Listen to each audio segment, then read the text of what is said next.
And my dad would always tell me, son, that man sitting in front of you, that's someone's son, that's someone's brother, that's someone's husband, that's someone's father. That's a hero to somebody. And maybe that person has been burned by someone just like you. It's your job to restore their faith in humanity. Every human being needs someone to believe in them, someone to see their greatness, because we all have moments where our faith in ourselves wobbles. And my job, I'm a professional believer in people, is to provide that spark of belief that'll turn into a fire and then a raging inferno. And that's what will allow the people that I come into contact with and I work with to go from having a business and a life that's tragic to one that's magic.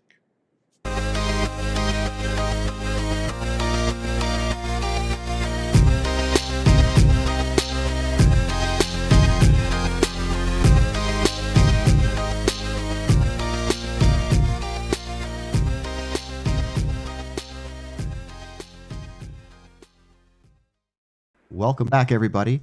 We're joined today by Nikki Billou. He is a Christian immigrant from the Middle East, a top 10 podcast host, author of 10 books, and a professional believer in people. Nikki, welcome. We're so happy to have you here today. How are you? I'm blessed and grateful. Thanks for having me on the show. We're so glad to have you. Anthony, how's it going? Going good. Thanks for asking. Awesome. So we'd really love to kind of learn all about you, your background, your successes, your challenges, all the things that kind of make you the person that you are. Great question. As you said, I'm originally an immigrant from the Middle East. I'm a Christian from Iran. When I was 11 years old, the Islamic Revolution took place in Iran, and it was a cataclysmic event. And my late father, God rest his soul, he could see the writing on the wall. This wasn't going to be a place to raise a Christian family. So he and my mom, they got together and they made a plan to get us out of Iran. It took them a while, but they settled us eventually where I now live in Toronto, Canada. Now, at the time, I was a kid. I didn't want to leave my home. I didn't want to leave my friends. But in retrospect, it was the single greatest thing my mom and dad could have done for my brothers and I, because they took us from a legacy of tyranny to a legacy of freedom. And I believe inside every human breast beats the living heart of freedom. Every human being wants the opportunity to chart their own course, to beat their own path, to live the life extraordinary that they have imagined. And what they don't want is they don't want some oppressive force outside of them telling them what to do or how to do it. And I think it takes an immigrant from a tyrannical country to help show the native born how precious and valuable freedom really is. Your founding fathers were the most moral and noble of leaders in all of human history. You are lucky that you were born in the United States. It is the single greatest, freest nation on earth. And I say now that every American should always be proud to be an American, should be proud of the country and the heritage that it has. Warts and all, it's the best there is.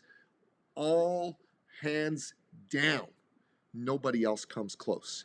And to me, that's why it's so important as an entrepreneur to understand freedom, because freedom is the bedrock of success in entrepreneurship.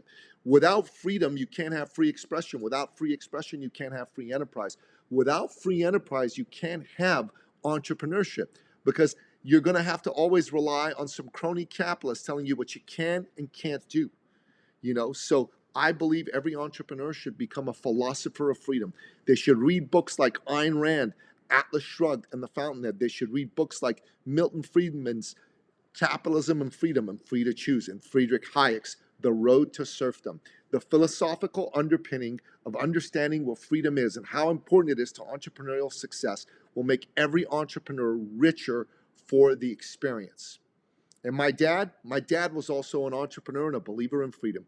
And gents, he was the kind of man that you would have loved. If you knew him and you were friends with him and you were looking for work, he'd bring you to his office, sit you down and say, wait a minute. He'd call all his entrepreneur buddies and he would cajole them, persuade them, browbeat them, whatever it took, until he got one of them to give you a job. And then he'd say, yo, Anthony, you're going to be a director of marketing at XYZ company. You start in 10 minutes. Get going. Good luck, right? And if you were trying to start a business, he'd sit down with you. He'd help you map out your plan. He'd help you come up with funding. He'd help you even get a hold of some clients because that's how connected he was and that's how much he believed in helping people. And if you were a friend of his and you were trying to buy a car or a house and the bank wouldn't give you quite enough money, he'd top you up with a loan that he'd never let you pay back. And you might go to yourself, come on, Nikki, that can't be real. Who does that? Well, the late, great Napoleon Billou, for one. Why would he do such a thing?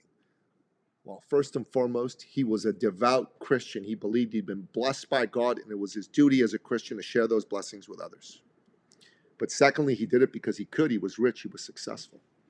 I wanted to be just like my dad. I wanted to be an entrepreneur. I wanted to be somebody that people looked up to. My dad would tell me when I was growing up, son, life is about people. I'd go, yeah, Dad. Okay, Dad.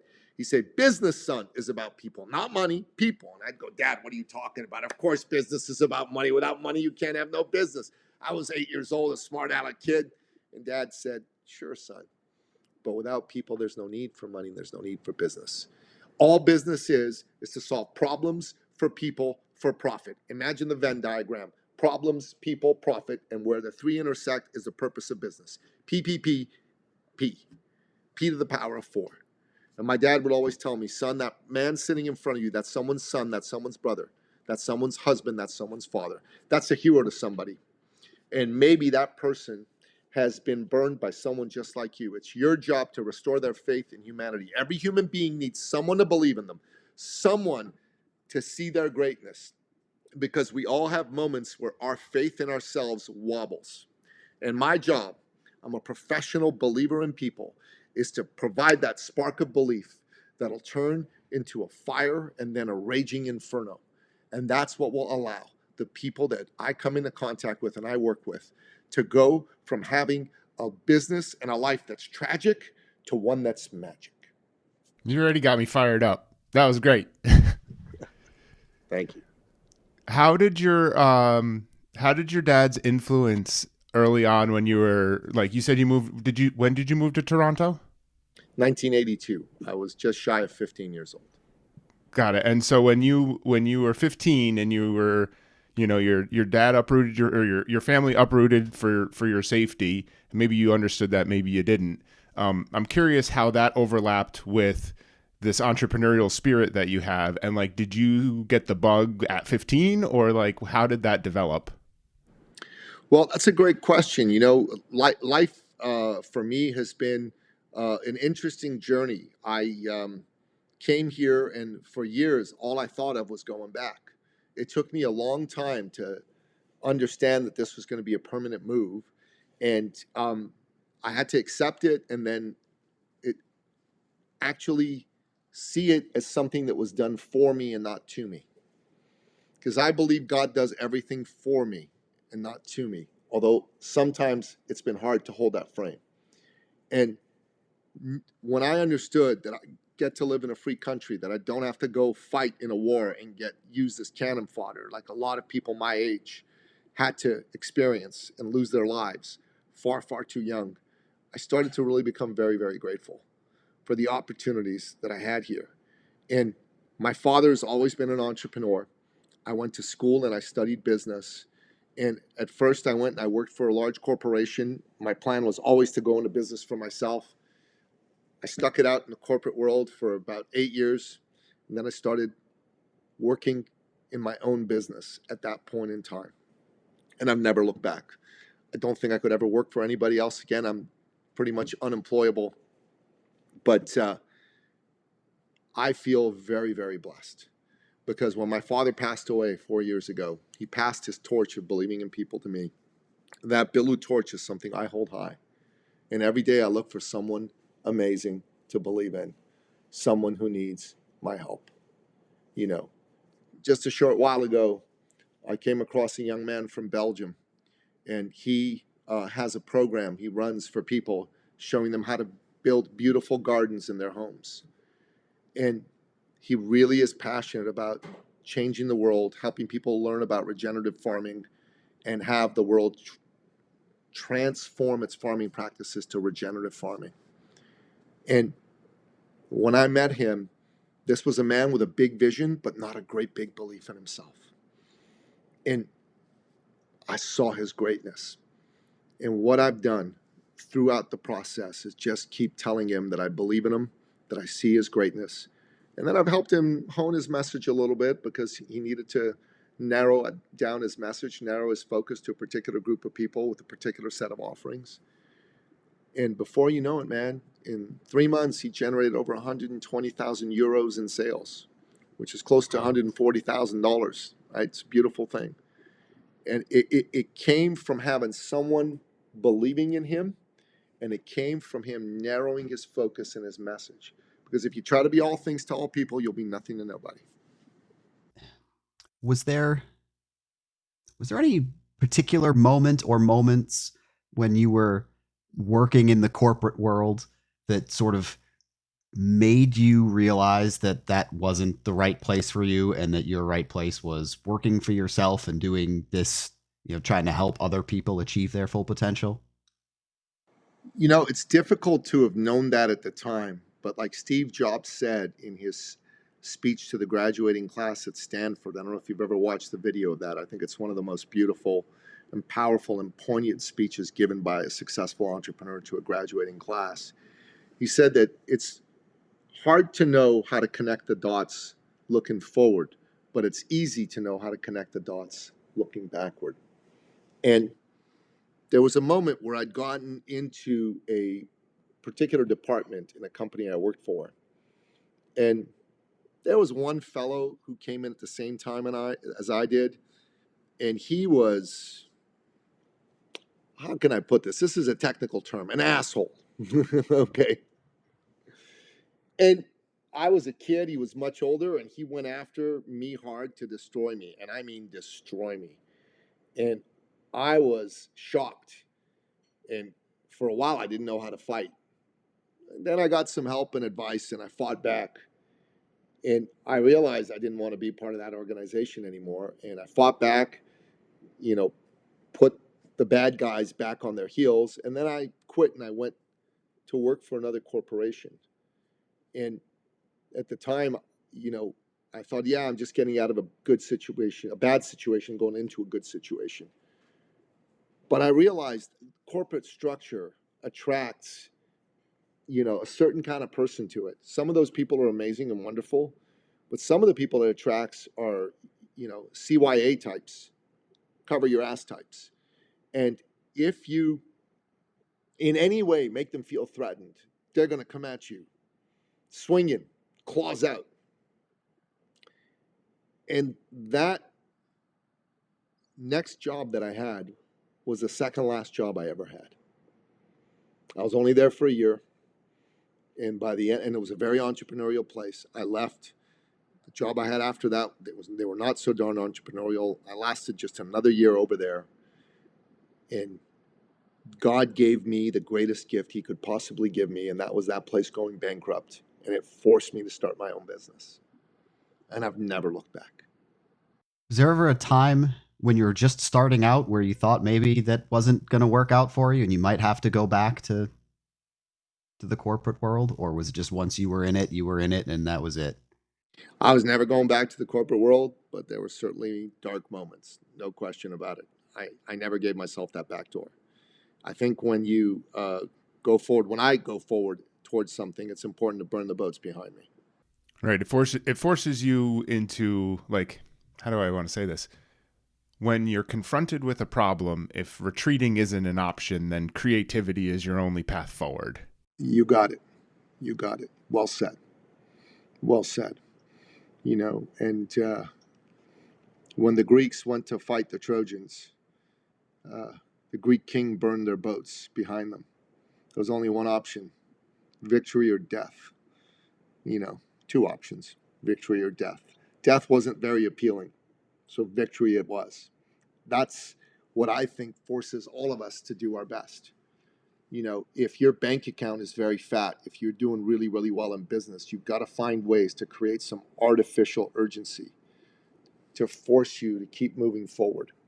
Because otherwise, it's just too easy to get complacent, to get comfortable.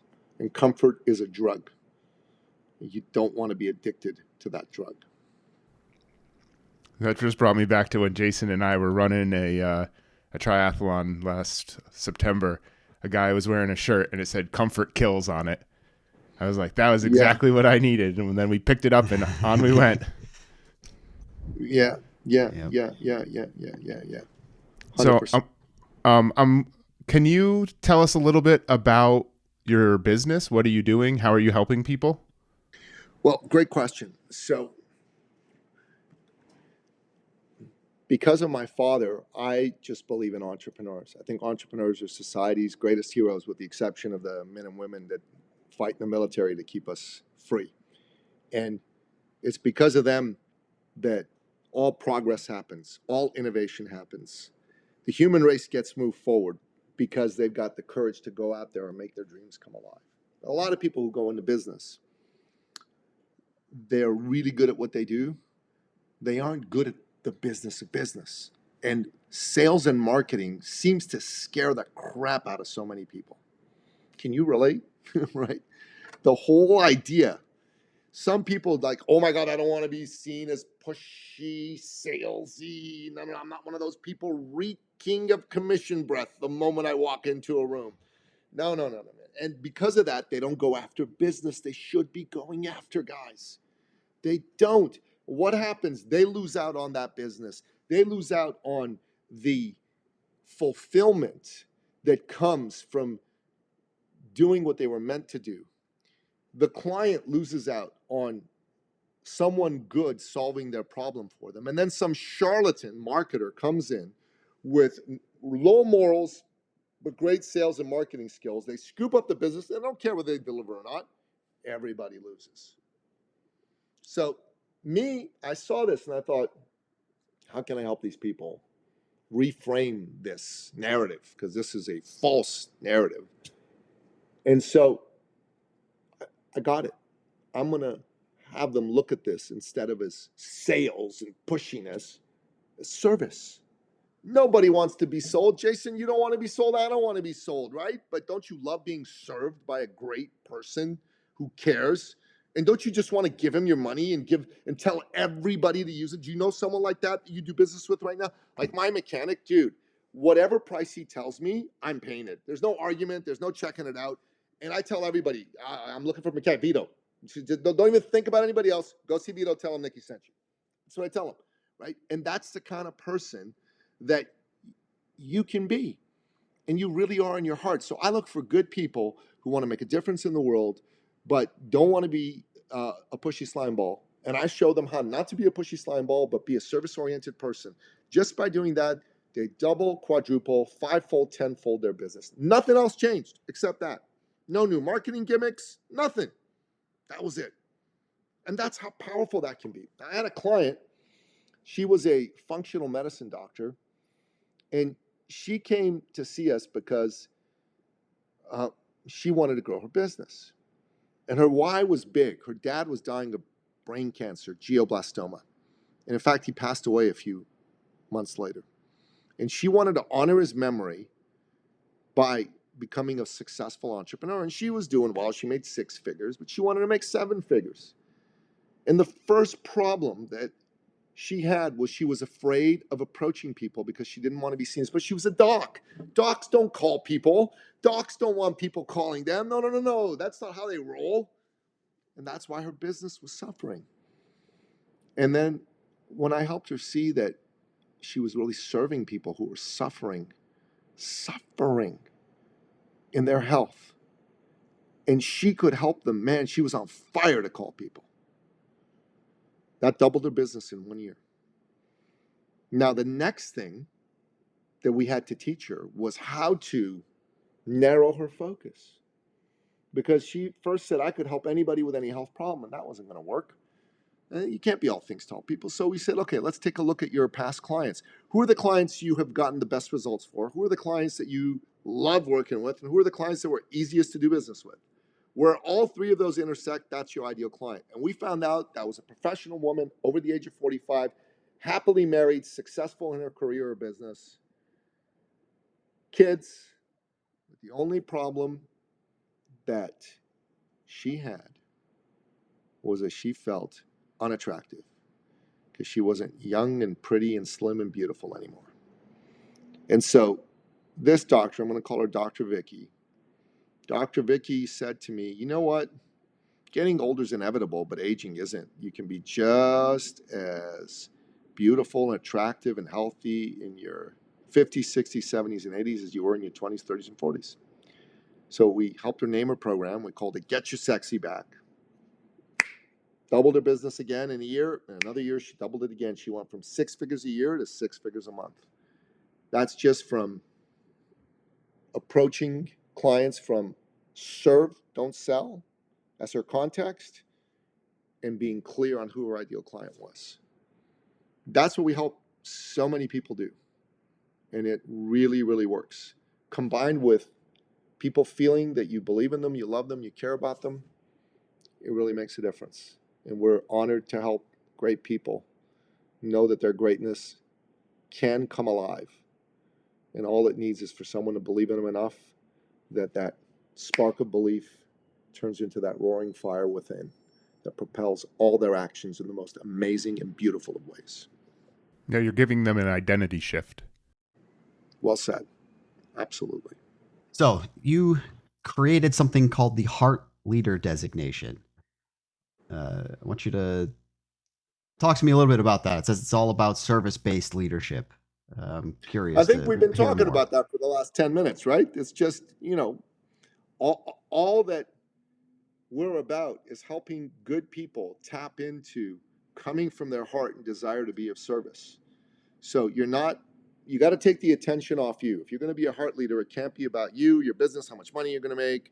Are they going to like me? Are they going to want to do business with me? It's got to be about, I have a mission to be of service to people. These are the people that I help. This is the serious pain they're dealing with, and I'm all about solving that for as many people as I can. Take the attention off of you and put it on them. Rule number 1 for being a heart leader. Okay. Rule number 2 is serve them. Serve them. Find out what their pain is. And once you're clear that this is the pain that you solve, then go all in on solving it for as many people as you can. That's what heart leadership's all about. If your focus is, I want to make X amount of dollars, it's not going to work well for you. Got it. Yeah. And then also the finish line thinking designation is also there. Yeah, finish line thinking is the name of one of my books. It's really all about learning how to think like a gold medal champion, because I worked with a lot of people that were gold medal athletes in the Olympics, world record holders. My better half is a 3-time Guinness World Record holder. She's run 12 hours on a treadmill 3 times and set world records. Those people think differently than everybody else. They think in a way that allows them to win. And there's people that are maybe more talented than them that don't have that strong mindset and they lose. So finish line thinking really shows people, first of all, how do you currently think? There's an audit that we do for them. There's actually a tool in the book that shows them how to do that. And if your thinking is not a finish line thinker's method of thinking, then we lay out a plan to do the reps and build up the thinking so that you are thinking like a finish line thinker and you do get the best results possible. That's what that's all about. Got it. Yeah, it makes a ton of sense because it takes a whole lot of effort for you to be a gold medal winning athlete or whatever it is. There's just something different about the work you have to put in. I could tell you a story about that if you like. So I had a client. His name was Dan. He was a personal fitness trainer. And when I met him, Dan was broker than broke. Like on a good month, he made $1,200, $1,300 a month. Okay. And he had like 7 clients, but he was ambitious. He had big dreams. He wanted to be successful. And we noticed that his mindset kind of sucked because he was thinking about all the reasons why he wasn't being successful. So we helped him transform his mindset. And then he's like, okay, great. I'm going to go after clients. And, I said, well, who's your client? Who's your ideal client? And he said, hey, anybody, fitness issue. They want to lose weight. They want to pack on muscle. I can help them. I'm like, no. And he said, okay. I'm going to help doctors. I'm like, why doctors? He says, well, my dad's a doc. I go, oh, that's a promising start. Docs make a lot of money. No, that's not a promising start. Don't do it for that reason. No, I'm going to do it. A couple months later, he got like 2 clients only. And I said, Danny, not working. Let's try something else. He goes, okay. Cardiologist. Why cardiologists? They make more money than doctors. I'm like, Danny, you're not getting the message, buddy. He says, no, I'm doing it. A couple months later, he got 0 cardiologists. And I'm like, Danny, it's not going to work. And he's like, yeah. And then through serendipity, God sent him a Paralympic athlete, guy with a missing leg, childhood accident, gave him that. And before you know it, Dan just helped this guy win medals at major international events, including gold medals. It was pretty cool. And he comes to me and he goes, so Nikki, I'm an idiot. I'm like, why are you saying that? He says, well, you've been telling me not to go after the money and I haven't been listening. I go, yeah, that's true. He said, that doesn't make you an idiot. It just makes you like stubborn. He goes, yeah. I'm an idiot. He said, you know what? I'm not going to go after the money anymore. I've been working with Wilson over here, and I have learned how to help people with missing limbs. I'm now an expert at this. I can help all these guys. I help a lot of them. So that's what I'm going to do. And I thought, wow, that's brilliant. That's a great niche target market, and it's from the heart. I said, go for it. And keep in mind, Danny was making on a good month $1,200 to $1,300 a month. Within 6 weeks, he signed up 400 clients. No ad spend, not one dime ad spend. All organic. Now you think about this. Why? Well, first of all, his energy shifted from I need money to I'm going to serve. I'm a heart leader now. His mindset shifted of I got to have money, desperation, to I have expertise, I can help people, from like a fourth place thinker to a finish line thinker. And his message to these people was, hey, I see you, I hear you, I feel you. I'm going to train you. I'm going to make you fit. But more than that, I want you to know I believe in you, and you are just as good, just as valuable as anybody else. Now just put yourself in the shoes of a man or a woman with a missing limb. Can you imagine that perhaps their self-belief and their ability to exercise was not at the highest level? Possibly, maybe. And perhaps that they may have been a little bit unhappy that they were in this predicament. They may have believed that it made them a victim, made them less than in some ways. And we live in a society that raises everybody to be a victim, right? Everybody's a victim these days. Nobody really wants to be a victim, though. You don't want to be a victim, I don't want to be a victim. And what Danny did was he told them, you're no victim, you're a victor. And that's why 400 clients signed up with him. He could no longer do one-on-one training. You cannot, in that short a period of time, train 400 people one-on-one. It's impossible. So he had to create a online group version of what he did. But he went from making 1,200, 1,300 on a good month to on a bad month making over 100,000. It's the power of finish line thinking, heart leadership, and of humbling yourself and knowing when you've made a mistake and being willing to be coachable. Because when I work with somebody, if they're not coachable, if they don't have a good heart, if they're not willing to do the work, if they don't have a dedication and a decisiveness that's going to have them win, I won't work with them. Yeah, you can't do it for them, right? But you, Nope. Yeah, that makes sense. That's really cool. Just sort of wrapping up here, I'm curious, what does your next couple of months or years look like? What are you working on? What a great question. So, gents, we met through the magic of Podmatch. And I went on a powerful business experiment about May 2022. I joined Podmatch, and I wanted to see if I could generate leads and business and revenue from being a guest on a podcast. Most people who have been guests on podcasts or people who offer to get people on podcasts don't teach them that. They teach them about exposure and visibility. And they charge a lot of money, right? There are like PR firms that charge between $2,000 and $25,000 a month. So I want to know if it was possible to go on shows and actually generate income. So I initially went on 100 shows and I didn't generate any income, but I generated a lot of great learning. And what I learned was everything not to do to be able to generate income as a guest on a podcast. And after the 100th show, everything clicked.